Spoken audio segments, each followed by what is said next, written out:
Hi Meg, can you hear us okay? Oops. Hi, I can hear you. Yes. Okay, we're good.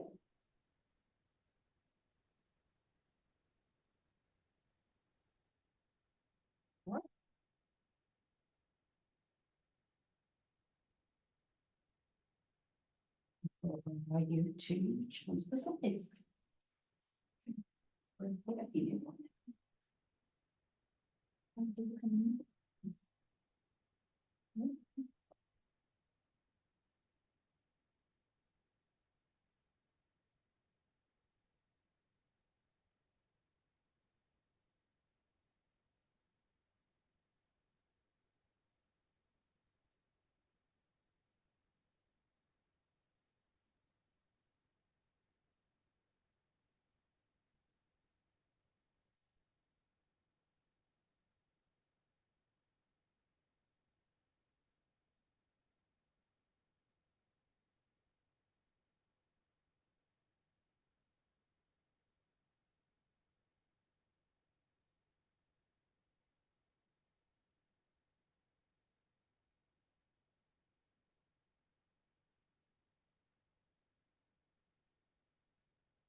I just emailed you something to print, but I figured it out, so don't worry about it. Okay. Right. Should be good to go. You want us to get started? Yeah, Sure. All right. Well, hi, everybody in Zoom and here.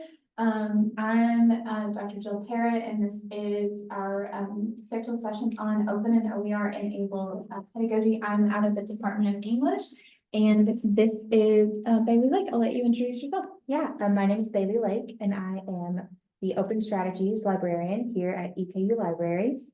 And I am filling in today for Kelly Smith, who could not be here due to a medical emergency. So I'm very excited to meet all of you and do this presentation. So to get us started, we really want to think about ways that we can use OER and OER pedagogy to increase engagement by our students in our classes. So for now, just in the next 20 seconds or so, I'd love for you to think about an assignment in any of your classes that you feel like has low engagement for some reason. So maybe this is a project or a presentation, an essay style assignment, or maybe something to do with research, just anything that you feel like your students just aren't invested in. And maybe jot that down or just hold it in your head and keep that in mind as we're talking for the next little bit. We'll come back to it later, I promise. So during this session, as this says at the end of this session, we hope that you will be able to define open educational resources, open pedagogy, and OER-enabled pedagogy. Those are all related but kind of distinct categories. We hope that you'll be able to describe some benefits of teaching with OER and to apply, as I just said, open pedagogy strategies, in the courses that you teach. So we want to move from your better understanding of what OER is and means, the different applications of it, into your being confident that maybe you could apply it in your own classes. Yeah. Okay, so I'm just going to give a little bit of background on open educational resources and then go into open pedagogy. So open educational resources are learning, teaching, and research materials that are under an open license and that have been released under an open license that permits no cost access, reuse, repurpose, adaptation, and/or redistribution by others. So these resources fall within the umbrella of open access, but they are different. So open educational resources are special in that they can be anything like assessments, assignments, books, case studies, anything that can be edited by people other than the authors. So what makes this possible are these, we call them the 5 R's. So this is a system of open licensing called Creative Commons. that are created to give open authors choices over how they share their work and how they provide clarity to the users of that work about what they can do with it. So the authors retain the copyright of their version. They're just giving permission to the rest of us to use it. So these 5 R's are retaining, so you can download and save, you can reuse the OER, you can revise the OER, you can add in local examples, you can translate it into a new language, you can remix, which just means to blend existing content, so you can add your own content, or you can actually combine one or more OERs into one textbook. So if you like one chapter from this one and another chapter from that one, you are free to combine that. And then you are also free to redistribute the changes that you make and your remixes. So it is really cool. And this system of open author licensing is what allows us as faculty the creative flexibility to reuse these materials when we teach without worrying about getting permission from a publisher. This is a Bloom's continuum of OER engagement. So on the lower levels, we have finding, investigating these resources. And then as we go up the pyramid, we have adopt and then teaching with the resources, adapting. And the pinnacle, of course, is creating your own OER. So OER-enabled pedagogy. This leverages open networked virtual spaces and open licensing to give faculty and students more agency to engage with and contribute to scholarly conversations. So because we have these 5 R permissions from the authors, we can involve our students in the creation of renewable assignments and allow them the agency to participate in their education. And we do this with open pedagogy. So open pedagogy is the practice of engaging with students as creators and contributors to the scholarly conversation, as opposed to consumers and regurgitators of information. So this is experiential learning, where students can actually demonstrate their understanding by creating something else. And then we have a quote from the wonderful Dom Ashby of EKU, which is giving students the opportunity to impress themselves with what they can do and what they can create. Okay. And when we talk about open pedagogy, we also want to talk about centering care within open pedagogy. So part of open pedagogy is centering this empathy and flexibility so that navigating these new learning experiences actually leads to student empowerment and growth. These projects actually ask sort of a lot of our students. So they're learning the new information for the first time, and then we're asking them to turn around and create something that is going to be shared with everyone. So in open pedagogy, we want to make sure that we are centering care and we're following the advice of this wonderful quote from Bell Hooks, which is, to teach in a manner that respects and cares for the souls of our students is essential if we are to provide the necessary conditions where learning can most deeply and intimately begin. Okay. Open pedagogy also perfectly aligns with high impact teaching practices. So not only do these open pedagogy promotes this deep learning by promoting student engagement. So we are providing students with the agency to take charge and to be creative with their learning. So we are going to empower them to take a deeper dive into the subject matter and experience the deep and lasting learning. And then also the products of open pedagogy are student created. So they're openly licensed and they actually live outside of the classroom. So they impact the greater community. All right. So now we're going to get into some examples of student pedagogy projects that have been done in the past.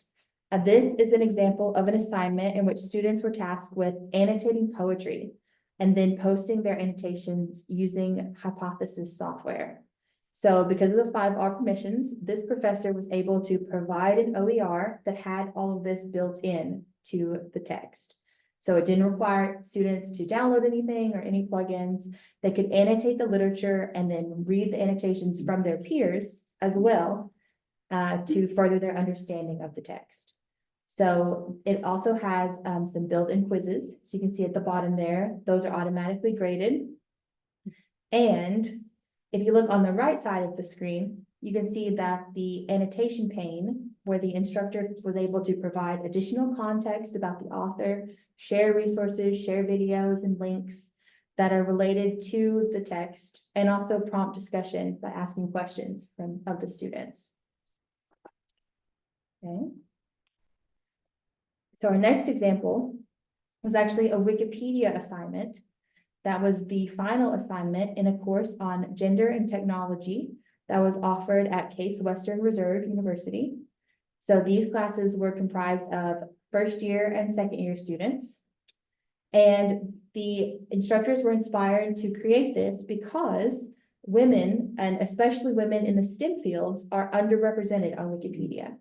So as of February 2020, only 18.25% of English Wikipedia's biographies were about women. So the content of entries about women were also skewed to have more information about family and relationships, and they spoke negatively about their subjects than the men's entries did. So the assignment was a perfect opportunity not only to provide students with experience in public writing, but also to tackle hands-on the questions of gender inequality that the course addressed. So they contributed to the visibility of women on Wikipedia and on the internet at large. And this assignment was demonstrated to students how writing actually moves beyond the confines of the classroom and can become a political act.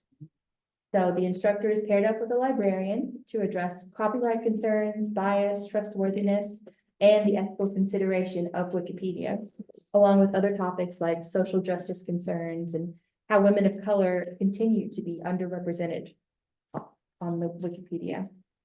So this assignment is inclusive in that it highlights underrepresented class in the field and engages students as co-creators in the knowledge. So I really love this example. Okay, next we have an example from Rajiv Shihani, and he encourages his students to write multiple choice questions for his psychology class, social psychology class, excuse me,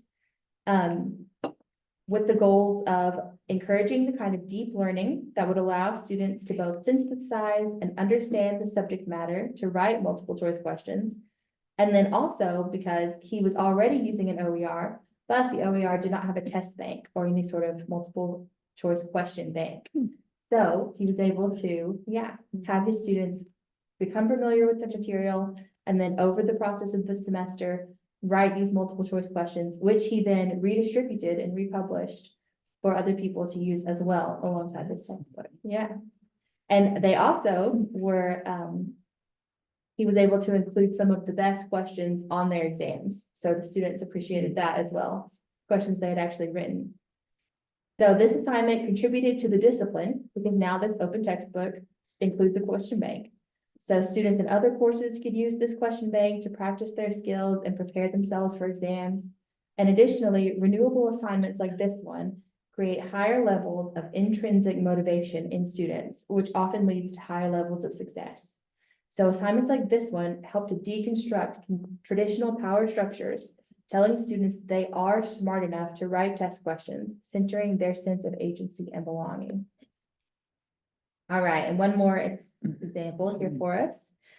This book is an ecological approach to obesity and eating disorders. And this is the work of students at Clemson University's Public Health Science degree.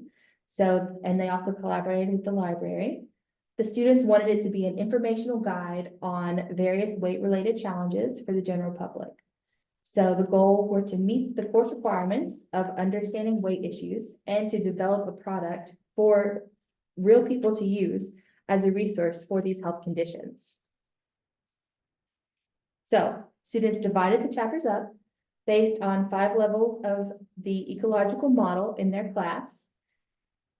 And they really wanted to stress that this public health issue is not just one person's individual responsibility.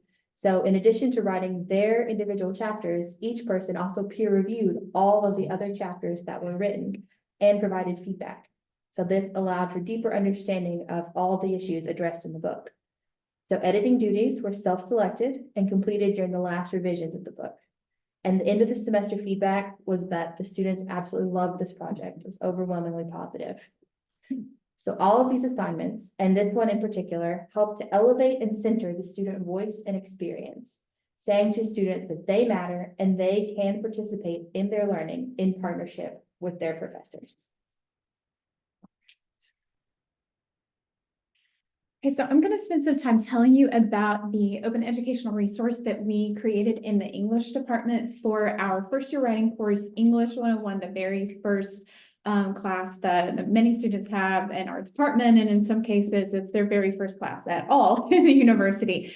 So Dr. Dom Ashby, who's already been mentioned today, and I got a grant to create this this textbook.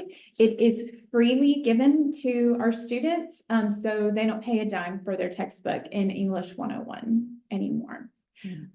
So a little bit about how it's put together. You can see the name there at the bottom. There's Dom and there's me, and in the middle, Jonathan Collins. That was our graduate editorial assistant. So we spent a good deal of the university provided funds to just support the work by having somebody who is kind of full-time working on that, or part-time aside from his immense graduate student work, right?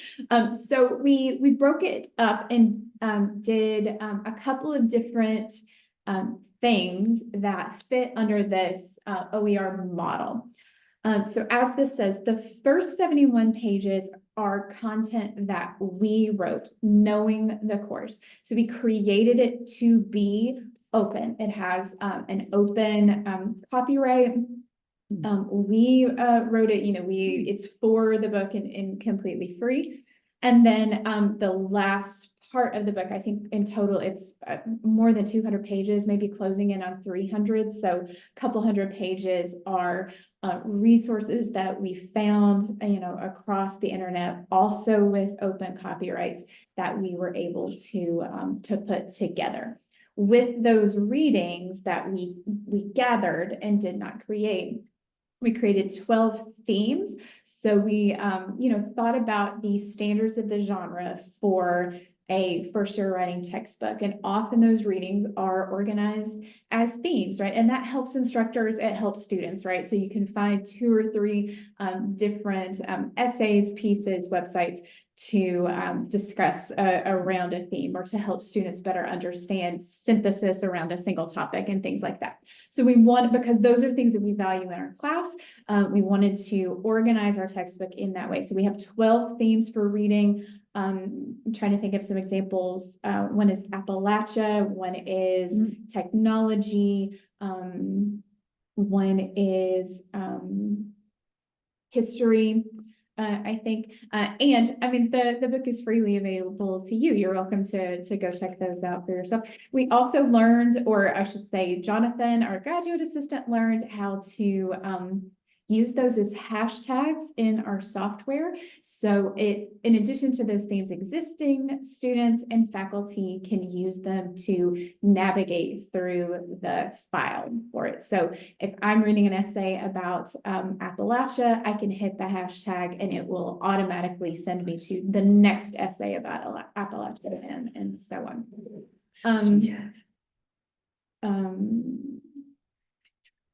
Can you pull that down for me so I can see what those words are? Oh, no, it's over there. It's not on yours. Oh, thank you. Thank you. 25 common texts for reading, all meeting the criteria for OER textbook. Just a little bit of technology confusing. So there are 25 of those texts. And again, all of them free for the students, freely available on the internet. So could the students find these same essays somewhere else? Yes, of course, but we have put it together in a controlled way that's very easy for them to access. And the last time I looked, a couple of days ago, our textbook, The Commons, has been downloaded 5,975 times in the last year and a half since we launched, which brings great joy to my heart. Moving then from our creation of that text, which just if you're curious and thinking about putting something together for yourself, it took us about 18 months to do that, between Dom's workload, my workload, Jonathan's workload as a student, and we worked in the summer. Even so, we did 18 months of full-time, including the summer of working on that. That's how long it took us to put all of that together, between gathering, organizing, hashtagging, and creating the front material, and designing, of course. And shout out to actually Jonathan's wife, created our front cover art for us, which also has an open copyright to it. So moving from the creation of our text to using it as not just a resource, but as a stepping stone for open educational pedagogy, we're now transitioning into adding to it and thinking about the next edition of our textbook, which will involve students.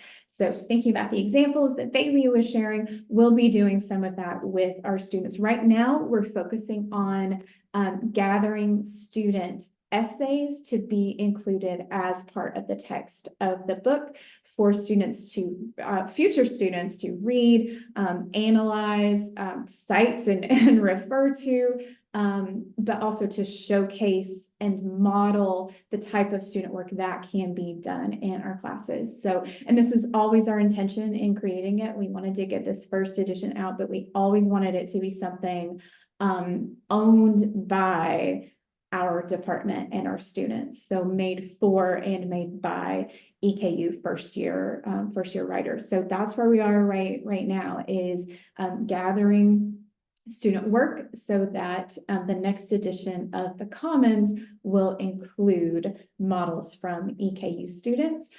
The next step after that, which I'm sure that will also take us, 18 months to a couple of years to start working on that. And we'll be constantly updating and adding, because that's kind of how these open educational resources work. I would like to also see students contributing to the textbook, not only with the essays, but maybe discussion questions or activities, further peer reviews and things like that. But that's maybe a little bit further down the road. Right now, we want to get some student work into our text.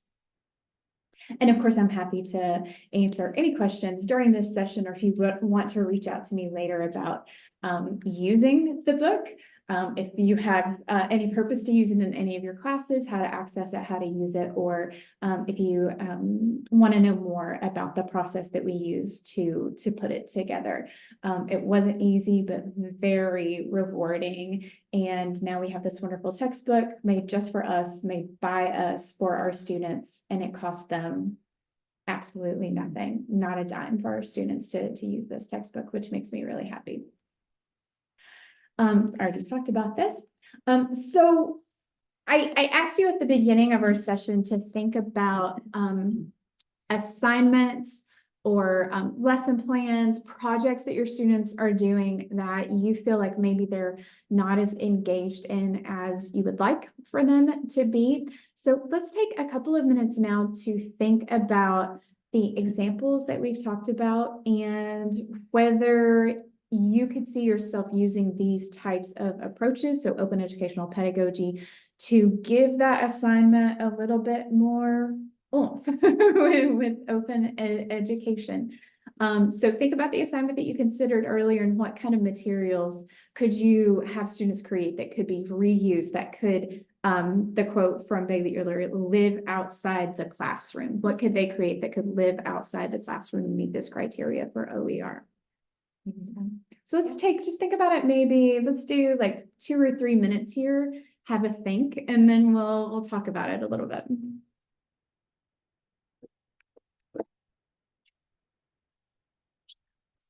Do you want to mute yourselves or just? We could. You don't have to. Yeah, it's over there. I don't think we can. I keep forgetting we don't have in charge. If there's no questions, I always have.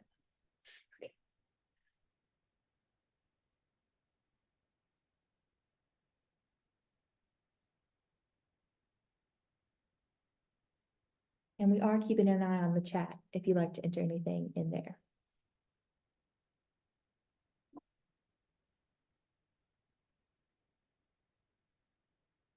Let's take just about another 30 seconds for you to think. Clearly, this is not a quiz, so there are no right or wrong answers.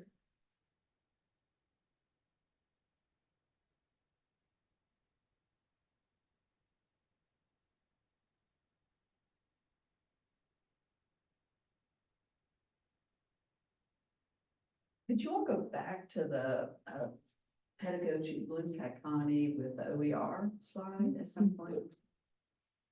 I Yeah, think we that's could- helpful in thinking about the activities. Yeah, that's a good idea. So if y'all can't hear it on Zoom, in person here, request to go back to, I went past it, didn't I? Sorry. Oh, No, it didn't. I'm so sorry if I'm giving anybody Motion six. dizziness. There it is. Okay. Suggestion was made that this might actually be helpful to think about what assignments you might work with for open educational pedagogy. So I would love to hear anybody's ideas in person or online. If you would tell us who you are, what kind of classes you teach, a little bit about the assignment and what you think you might be able to do with open education pedagogy.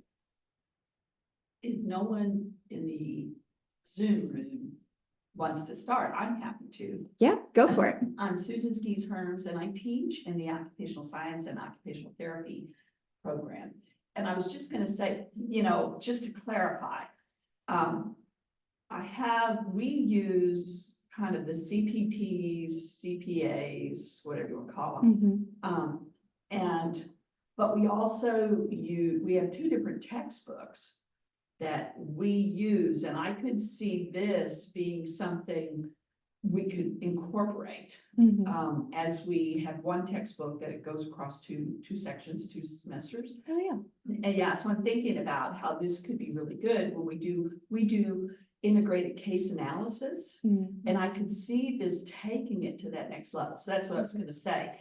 It is something that they write, and I'm realizing we're just thinking about revising. And Mhm. it could be in that first section, they actually have to walk through and work with our librarian to publish Yeah. those and then bring it forward. So the next semester course, they're reflective of more of the formal writing and they can refine it. Is that something from your experience you think is a good selection, or any tips you might suggest?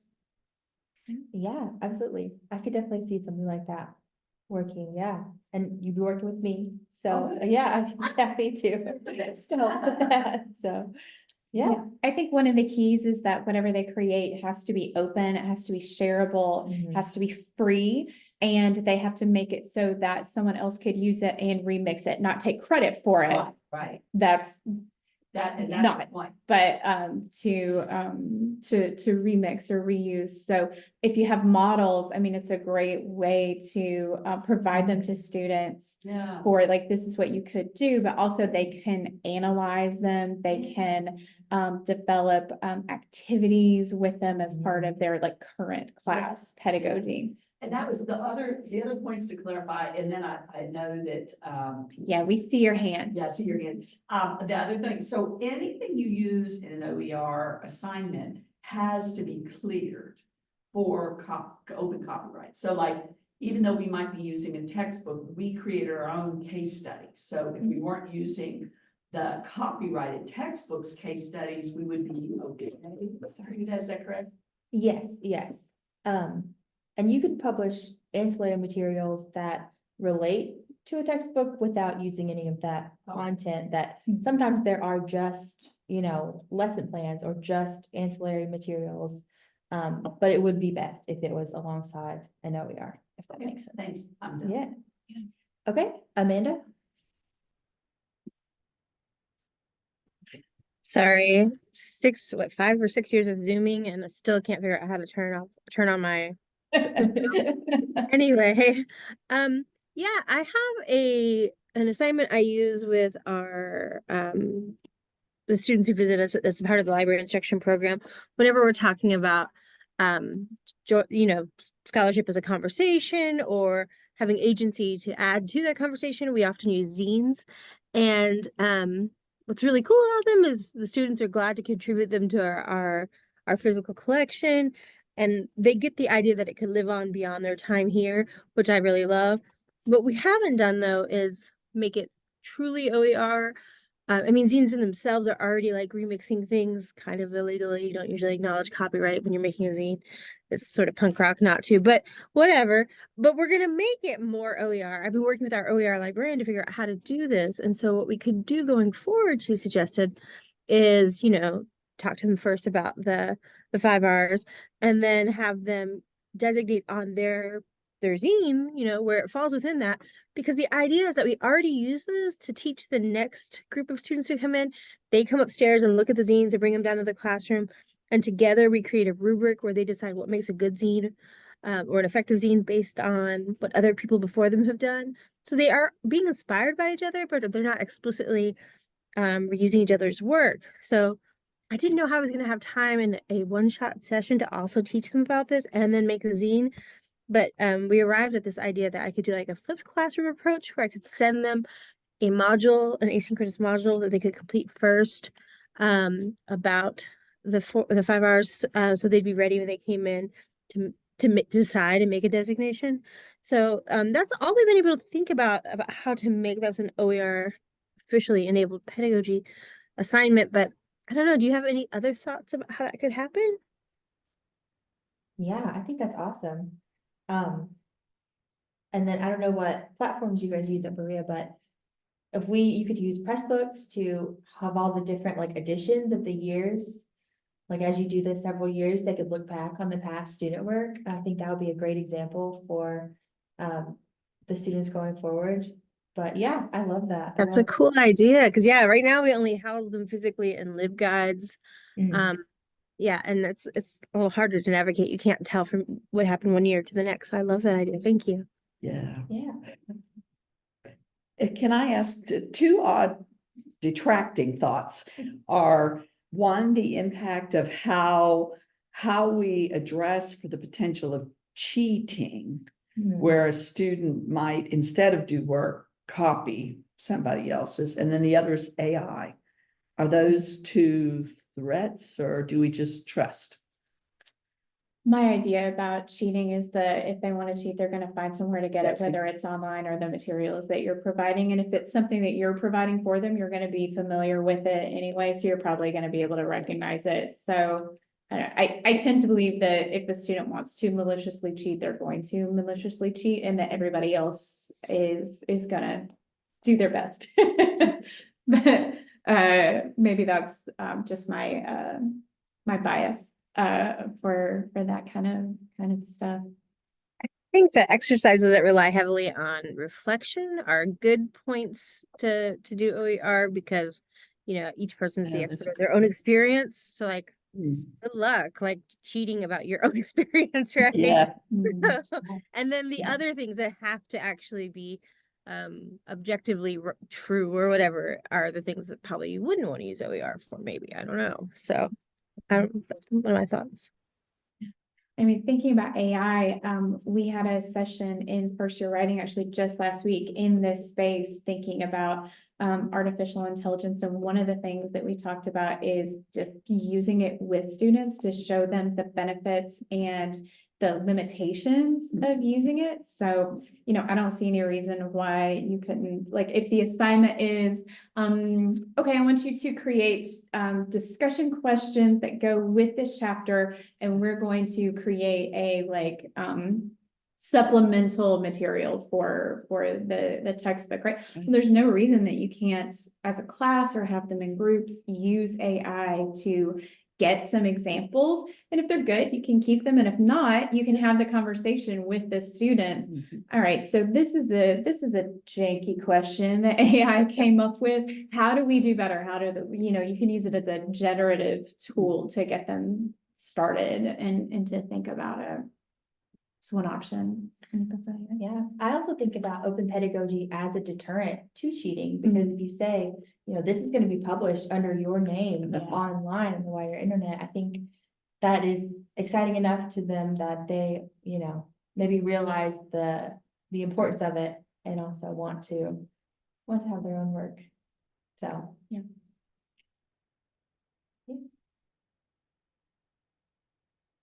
Does anybody else have an example of something that you might think about doing or a question that you have? So again, odd question.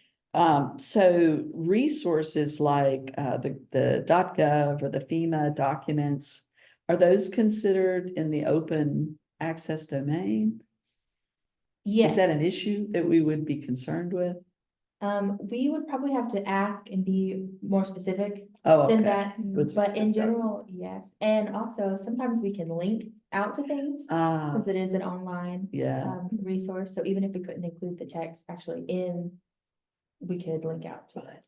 And this is so much more technology than I have functional capacity for right now.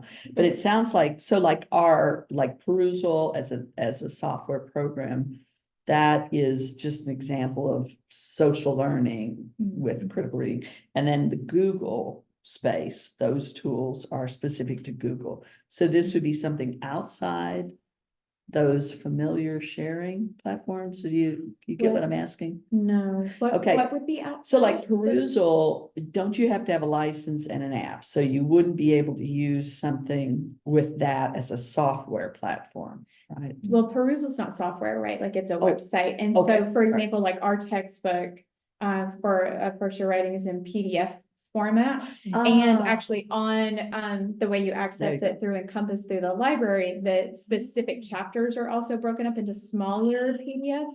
So if I wanted my students to use Perusal with our textbook in 101, I would probably go get the specific chapter, right. upload it to my account into a Okay. class in Perusal, and then they would have access through their access to the course in the website. So other universities that access your textbook, the Open Commons, The comments. the Commons, Mhm. they have to be part of the Encompass, or will search engines find it as well? Search Yeah. engines find it. Wow. Actually, that's how I usually find it. If I need to look it up, I search Jill Parrott, the comments, and it's the first thing. I that love comes it. up. That's cool. Our Encompass is open. Oh, okay. So I thought so. everything that we publish, yeah, and that's where we publish all the Mhm. student theses and all those. Thank you. Yeah, so for everybody, if you want to look at our textbook, Yeah. Google. People also do use Google to publish OERs. You can definitely have, a Google Docs version. Yeah. You can do Google Sites. They do really Mhm. cool interactive OERs that are actually Google Sites. We're Cool. looking at a new project that might use that. So Perfect. Yeah. That's a good point too, that for everybody thinking about creating these assignments is an open educational resource does not have to be text-based. It doesn't have to be a textbook. It doesn't have to be a chapter. It could be slides. It could be a video. It could be other multimodal types of assignments. So I'm talking about our textbook because that's what we did, but it's not constrained to textbook as a genre or alphabetic literacy as a mode. yeah, so like this presentation, we have released under a CC license and it is an OER. So yeah.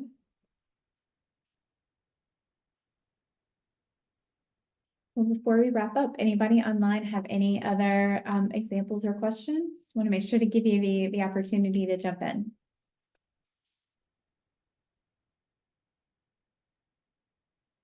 I'm still pondering and listening at this point. I'm new to the whole OER game, so just listening to you all. Thanks.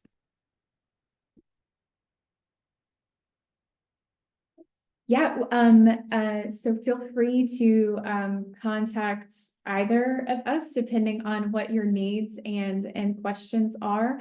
And we'll wrap up for the day. Thank you so much for taking time out of your day to talk to us about it. I know Bailey is super into this and I am as well. I actually wrote my dissertation about copyright law. So I mean, this is right at my alley. So these are things that we're passionate about, that I'm seeing in my class, the very positive effect on our students and first year writing that we hope to continue. So definitely not a conversation that is over. OERs are only growing.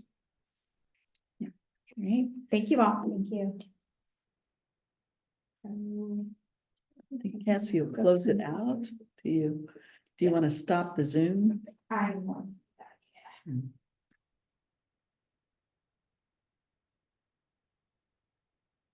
Oh, I forgot, you can't just touch that screen. No, I know. I feel like I shouldn't be able to control it, but no.